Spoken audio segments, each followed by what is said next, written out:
तो भाई लोग आजकल हर जगह ही जवान की धूम मची हुई है। जवान मूवी सिर्फ 2 दिनों में 200 करोड़ का मार्क क्रॉस कर चुकी है वर्ल्ड वाइड बॉक्स ऑफिस पर। और अब जब इस मूवी की रिलीज को हुए आज तीसरा दिन हो गया, तो हम इस मूवी की एंडिंग के बारे में डिटेल्ड बात कर सकते हैं, क्योंकि इस मूवी की एंडिंग इतनी सिंपल नहीं है जितनी कि तुम सोच रहे हो। क्योंकि जवान की एंडिंग में जवान 2 को प्रॉपर तरीके से एस्टैब्लिश किया गया है, और जो बात हम अपनी पिछली वीडियोस में डिस्कस कर चुके हैं with Atlee making his own universe, उस पर भी कुछ हिंट दिया गया है। इसीलिए आज की इस वीडियो में हम बात करेंगे अबाउट द एंडिंग ऑफ जवान and how it sets the plot for जवान 2। तो without further ado, let's get started.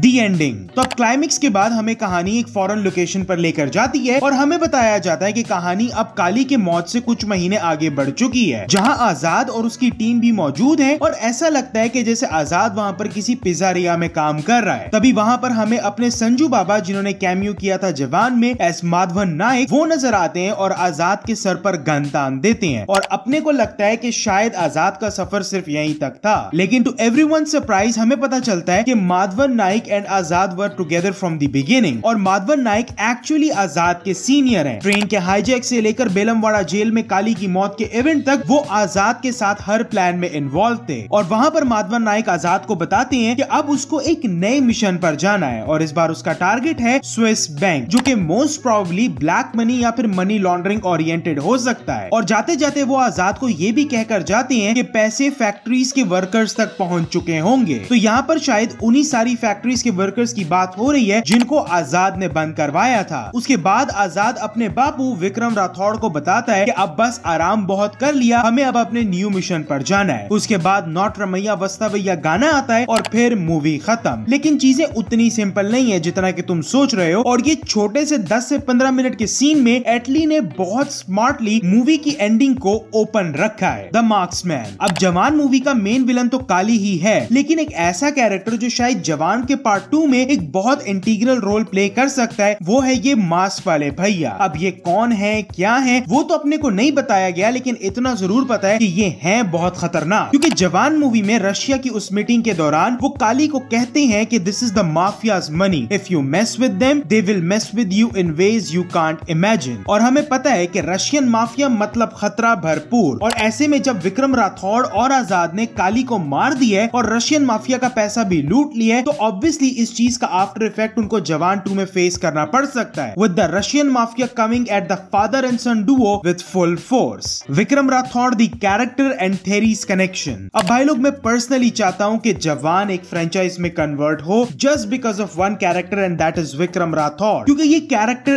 Absolute badass है, और जिस तरह से इस कैरेक्टर को शाहरुख खान सर ने प्ले किया है वो भी बहुत ज्यादा आइकॉनिक है। वो विटीनेस से भरे हुए वन लाइनर्स, फंकी सी ड्रेसिंग इस कैरेक्टर को one of the most coolest dad बना देती है। और जवान मूवी के सारे हाईलाइट सीन में से मैक्सिमम सीन्स वो हैं कि जिनमें विक्रम राठौड़ का कैरेक्टर इन्वॉल्व है। और ये एक ऐसा कैरेक्टर है कि जिसको मारने के लिए इसके खिलाफ खड़े लोगों को तो पूरी फौज की जरूरत पड़ेगी, लेकिन इसको सिर्फ इसके 2 हाथ चाहिए। And I am all down कि अगर मुझे आने वाली मूवीज में और ज्यादा विक्रम राठौड़ का कैरेक्टर देखने को मिलता है, एटली भाई आई एम रेडी। और दूसरी चीज कि इस टाइम एक बहुत बड़ी डिबेट ऑन गोइंग है जवान की एंडिंग को लेकर, कि जहां जब नॉट रमैया वस्तावैया सॉन्ग खत्म होता है तो वहां पर हमें एक कैरेक्टर नजर आता है लोगों के बीच में से निकल कर आता हुआ, जिसने मुंह में सिगार लगाया होता है, लेकिन हमें उसका फेस नहीं रिवील किया जाता। अब बहुत लोग ये कह रहे हैं कि ये विक्रम राठौड़ का ही कैरेक्टर है, लेकिन कुछ लोगों का ये भी कहना है कि ये शायद थलापति विजय को अपकमिंग इंस्टॉलमेंट्स में फोरशैडो करने के लिए था। और इस थ्योरी के अंदर थोड़ा सा दम तो है, क्योंकि अगर तुम देखो तो हम विक्रम राठौड़ के कैरेक्टर से ऑलरेडी फेमिलियर है, तो उनके कैरेक्टर को इस तरह से हाइड्स में प्रेजेंट करना कुछ ज्यादा सेंस नहीं बनाता। अब जवान 3 बार से ज्यादा देखने के बाद मैंने जवान और थेरी के बीच में एक और कनेक्शन भी ढूंढा है। हमें जवान मूवी में विक्रम राठौड़ की फ्लैशबैक की स्टोरी में ईयर मेंशन किया जाता है 1986, और हमें पता चलता है कि विक्रम राठौड़ के होश में आने के बाद मूवी की कहानी 30 साल आगे बढ़ती है। और अगर हम सपोज करके चलें कि विक्रम राठौड़ और काली का event in the year of 1986 में हुआ था, तो 1986 + 30 = 2016। अब ये तो हो गई मूवी की बात, लेकिन अगर रियल लाइफ लाइफ की बात करूं तो ईयर 2016 में ही एटली कुमार और थलापति विजय की हिट मूवी थेरी रिलीज हुई थी। अब या तो ये एक बहुत ही वाइल्ड कोइंसिडेंस है और या फिर वो जो बंदा हमने नॉट रमैया वस्तावैया सॉन्ग के बाद देखा था वो none other than inspector Joseph है। और अगर ऐसा होता है ना तो भाई ये एसआरके फैंस और थलापति विजय फैंस के लिए किसी ट्रीट से कम नहीं होगा। The Atlee cinematic universe. अब भाई लोग अगर आप लोगों ने एटली की पास्ट की सारी मूवीज देखी हैं तो आपको इस बात का अंदाजा होना चाहिए कि एटली अपनी सारी मूवीज की एंडिंग को ओपन ही रखते हैं, जिससे अगर वो फ्यूचर में उस पर्टिकुलर मूवी का सीक्वल बनाना चाहें तो उनके पास बेसिक स्टोरी का हेडर तैयार। फॉर एग्जांपल थेरी की ही एग्जांपल ले लें तो उसके एंड में भी हमें यही दिखाया जाता है कि थलापति विजय को उनके नेक्स्ट मिशन की कॉल आ गई है और यहाँ हमें जवान में भी एग्जैक्ट सेम चीज दिखाई गई है। तो ये भी हो सकता है कि एटली ने जस्ट अपने रूटीन फिल्म एंडिंग स्टाइल को फॉलो किया हो, लेकिन अगर ऐसा नहीं है और एटली अपनी खुद की सिनेमैटिक यूनिवर्स बनाना चाहते हैं तो I think this is the best time for it, क्योंकि अभी इंडियन सिनेमा में ऑडियंस चेंज हो रही है and they want their own Indian characters जिनको वो एंजॉय कर सकें। और एटली के पास तो पूरा का पूरा रोड मैप तैयार है, अगर जरूरत है तो सिर्फ उन अनकैप्ड स्टोरीज को एक जगह करने की। लाइक जस्ट थिंक कि तुम्हें एक ही मूवी में इंस्पेक्टर जोसेफ और विक्रम राठौड़ जैसे दो एब्सोल्यूट बैड एसेस एक साथ देखने को मिले, कसम से दिल गार्डन गार्डन हो जाएगा अगर ऐसा है तो। दी कंक्लूजन। तो भाई लोग जवान का 1000 करोड़ क्रॉस करना तो अब एक ऑब्वियस सी बात नजर आ रही है। जो एनाइलेशन और डोमिनेशन जवान ने बॉक्स ऑफिस पर दिखाई है उसने ऑब्वियसली मेकर्स को भी बहुत ज्यादा कॉन्फिडेंस दिया होगा। अभी तक एटली कुमार की हाईएस्ट ग्रोसिंग डायरेक्टोरियल वेंचर थी बिगिल, जिसका लाइफ टाइम कलेक्शन 308 करोड़ था, जो कि जवान अपने 3 से 4 दिनों में पूरा कर देगी, क्योंकि वक्त बदल चुका है so as the audience taste. और यही खूबसूरती है इवॉल्विंग सिनेमा और नए टैलेंटेड फिल्म मेकर्स की कि उनके विजन के चलते हुए आपको वो चीजें वो सिनेरियोस बड़े पर्दे पर देखने को मिलते हैं जो शायद आपने कभी अपने वाइल्डेस्ट ड्रीम्स में भी नहीं सोचे होंगे। तो ऐसे पूरी इंडस्ट्री को जवान का राग लपवाने के बाद क्या एटली कुमार जवान को एक फ्रेंचाइज में कन्वर्ट करेंगे या नहीं, ये तो हमें वक्त ही बताएगा। तो यार आज के लिए बस इतना ही। मुझे नीचे कमेंट्स में जरूर बताना कि तुम्हारा क्या सोचना है, क्या एटली कुमार जवान को एक फ्रेंचाइज में कन्वर्ट करेंगे या नहीं, और तुम्हारे क्या रिमार्क्स हैं जवान की इस बॉक्स ऑफिस डोमिनेशन के बारे में। और अगर तुम्हें ये वीडियो पसंद आई हो तो लाइक और चैनल को सब्सक्राइब जरूर करना और बेल आइकन को भी प्रेस कर देना ताकि मैं जब भी कोई नई वीडियो अपलोड करूं तुम्हें पता चल जाए। और मैं मिलूंगा तुमसे अगली वीडियो में, तब तक के लिए।